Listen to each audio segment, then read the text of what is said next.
Hello, welcome to Business Connect, where we discuss issues that have capacity to improve our lives. Today, we shall be looking at attitudes that determine success. My name is Sulaiman Onarwaju, your uncle. Scott Hamilton, a retired skater, gained global attention after winning the US Championships and World Championships in skating 4 consecutive times from 1981 to 1984, and topping these with a gold medal in the 1984 Olympics. But given his background, these feats would have been unimaginable. At the age of 2, Hamilton contracted an illness that stalled his growth for a long time. The disease later corrected itself and he was able to grow, but at the peak of his amateur practice, he only weighed 49 kilograms and was just 1.59 meters tall. He later had a serious battle with brain tumor and had to go under the knife a number of times, but none of these was able to put him down. He was not given any chance by many, but did not reckon with that. He rose above his limitations and conquered his world. After his retirement from skating, he became a television star. According to him, his attitude was his strength. He never regarded himself as disabled, believing that there was nothing he set his mind upon to do that he could not accomplish. Hence, his memorable quote, "The only disability in life is a bad attitude." Now, let's define attitude. An attitude is a viewpoint about situations, people, or places. It's a belief that informs reactions to and handling of issues, circumstances, and persons. It's a perception that shapes behaviors. It's a mindset that determines what is done and how it is done. Social scientists are of the opinion that no one was born with any particular attitude. So, attitude is a learned behavior. Attitude determines accomplishments. No one can outperform his attitude. Attitude is superior to aptitude because the latter does not solely determine success. If the aptitude is right but the attitude is wrong, the outcome will be far from right. A study carried out by Stanford Research Institute confirms this. According to the finding, success is comprised of 18% attitude and only 12% aptitude, that is education. But if attitude can be learned, it can also be unlearned. Therefore, no one needs to be enslaved to a wrong attitude. Like a worn-out skirt or shirt, a bad attitude should be shed. A bad attitude is like a flat tire. It can't get anyone anywhere until it is changed. Importance of attitude in leadership. A leader is a model. Many people shape their lives by what they hear or see the leader say or do. So the leader's attitude determines that of his team members. If the leader's attitude is right, this is percolated down to all members of the organization, and your system is energized. With that, everything comes within the realm of possibility. If the leader's attitude is wrong, it sends a wrong signal to the team and drains everyone of energy. Ordinarily achievable tasks become daunting. So a leader must learn to choose the right attitude to avoid spreading poison among his team members. One other thing about attitude is that it determines organizational culture. Culture is not superficial. It is entrenched, and once formed is difficult to change. Therefore, it is vital that the leader refrain from doing anything that will implant a toxic culture in the organization. Now, let's look at success-promoting attitudes that everyone needs. We need to know that success does not happen in a vacuum. It's a consequence of embracing the right attitude. Therefore, the following are some of the attitudes everyone needs to imbibe to facilitate success. Number 1, positivity.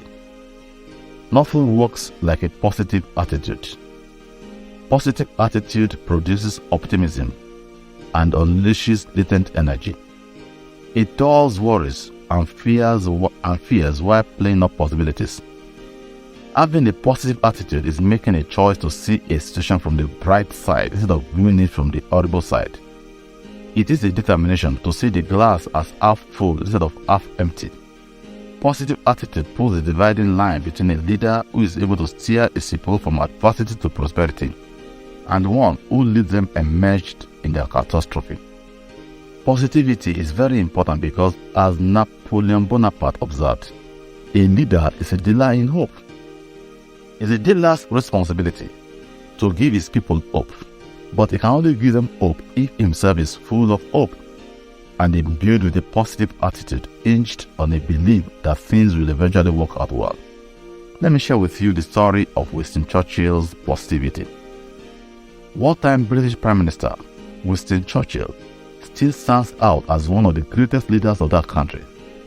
The mention of his name evokes nostalgia decades after his demise. The reason is that Churchill was an incurable optimist who infused his people with hope, even when hoping was a hopeless venture. During the Second World War, virtually everything that could go wrong had gone wrong with Britain. But the Prime Minister refused to let go of his belief that the tide would turn in favor of his country. European countries were falling like a pack of cards to Hitler's Germany. Yet, Churchill refused to capitulate. Rather, he kept raising the hope of the people through the vocalization of his belief. When the war was raging and it looked as if his country was finally doomed to fall to Germany's superior firepower, Churchill said, quote, "Hitler knows that he will have to break us in this island or lose the war.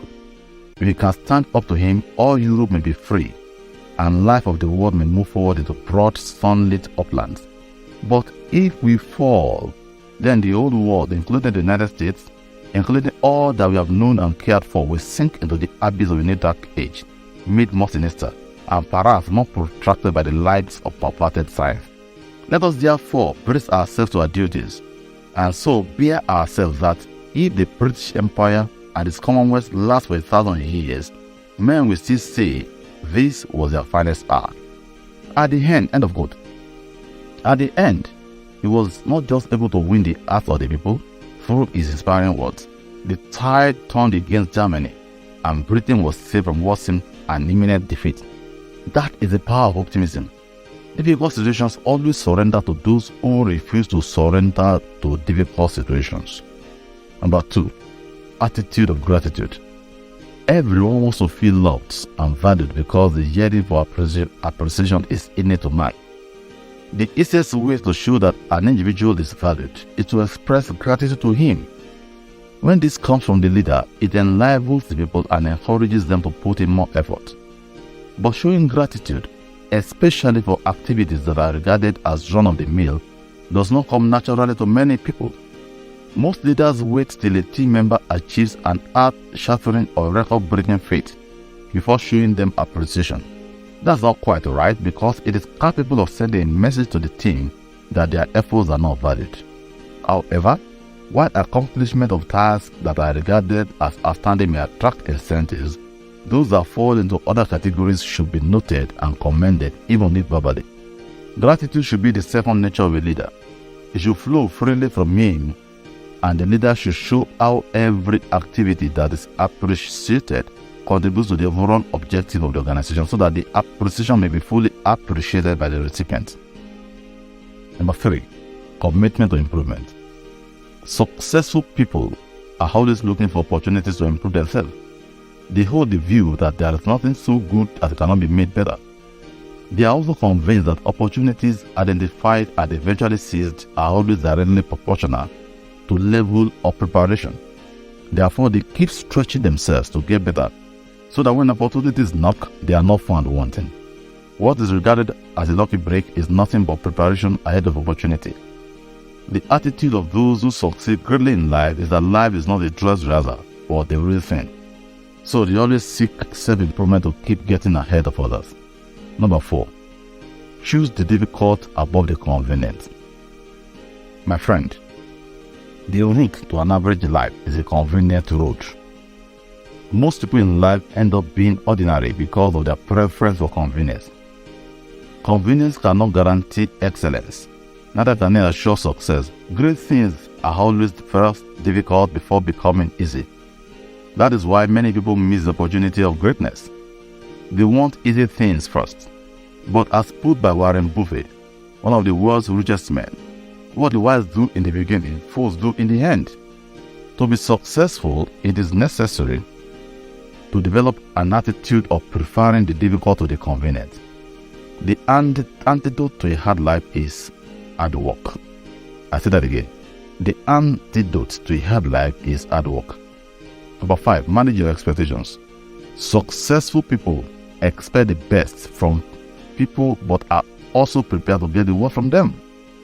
This is why they seem to have a strong shock absorber and are able to pick up the pieces of their lives and continue when the unexpected happens.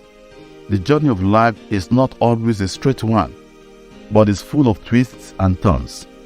Those who make a success of their lives are more often than not those who have learned to manage their expectations and do not build their hope on what is completely beyond their control. They are moderated by Murphy's Law, which states that anything that can go wrong will go wrong. So they do not get unnecessarily excited about the success of a project that is still in the works. While counseling about managing expectations, the inimitable William Shakespeare said, "I always feel happy. You know why? Because I don't expect anything from anyone. Expectations always hurt. Life is short, so love your life, be happy, and keep smiling." End of quote. Number 6, staying calm under pressure. There are times when a leader comes under serious pressure. Everything turns topsy-turvy. Projections fail, targets are missed, sales are poor, and all else seems let loose. When the leader does what the leader does at times like this will either put the organization on the path to recovery or drive the nail further into its coffin. At times like this, great leaders remain calm on the outside even if they are experiencing turmoil on the inside.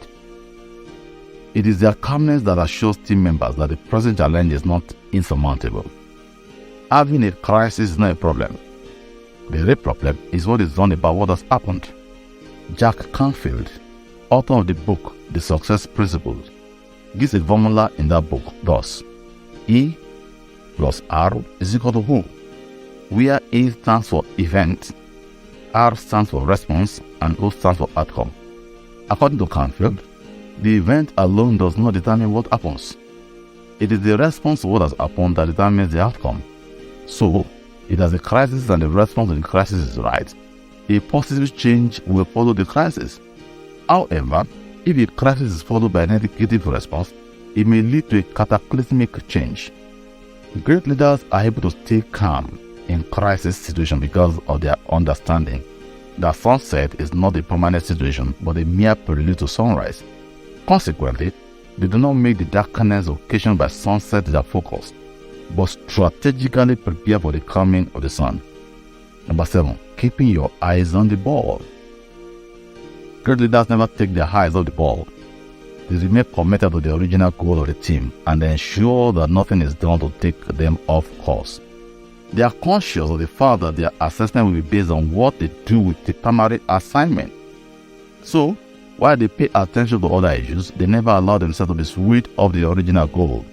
They keep the vision in focus at all times. Finally, my friend, don't forget this. Your place in posterity will be determined by your choice of attitude. I did that again. Your place in posterity will be determined by your choice of attitudes. Thanks for your attention. See you next time. My name is Sulaimon Onaruwaje.